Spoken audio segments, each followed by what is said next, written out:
दरम्यान डॉक्टर बाबासाहेब आंबेडकरांच्या 135व्या जयंतीनिमित्त कलाकार कैलास खांडजोडे यांनी विशेष रांगोळी साकारत सामाजिक संदेश सुद्धा दिला। या रांगोळीच्या माध्यमातून बाबासाहेबांच्या विचारांचे प्रभावी चित्रण करण्यात आले।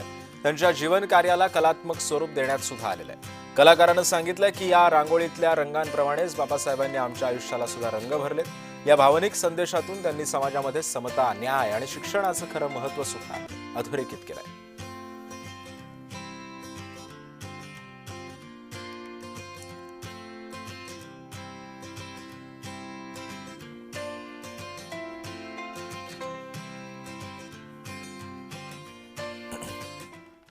एकूणच कसा तुझा प्रवास राहिला आहे आत्तापर्यंतचा, कारण की ज्याच पद्धतीची तू रांगोळी काढली आहेस, कसं एकूण ह्या प्रवासात सुरुवात केलीस आणि आजपर्यंत या रांगोळी काढताना तुम्हाला कशी एक संकल्पना सुचत आली पुढे?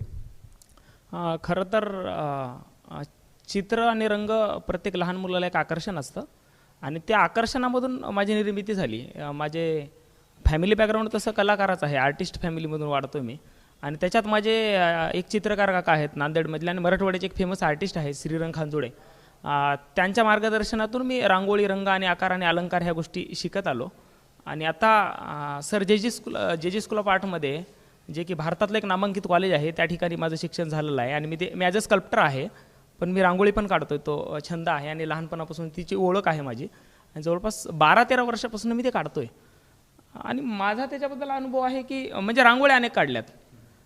रांगोळ्या सहज म्हणजे रंग ते माझ्यासाठीचं एक खेळाचं माध्यम आहे आणि मी त्या रंगांमध्ये खेळत खेळत रांगोळी काढायचो। पण हल्ली फुले शाहू, आंबेडकर, शाहू महाराज आणि सामाजिक समतेच्या लढ्याच्या आणि वसुंधरेच्या सुंदर जगाच्या निर्मात्या महापुरुषांच्या रांगोळ्या काढण्याचा मला जास्त इंटरेस्टिंग भाग आहे आणि बाबासाहेबांच्या खूप रांगोळी काढल्या, जवळपास 30-35 घंटेच मी रांगोळीमध्ये दिलेले आहेत की कधी कधी असे हे झालेले आहेत की रंगांमध्ये बाबासाहेब काढण्याचा जो आनंद आहे तो जरा जास्तच वाटतोय मला। व्हिडिओ जर्नलिस्ट ललित चौधरीसह मी जय पवार, जय महाराष्ट्र न्यूज, मुंबई।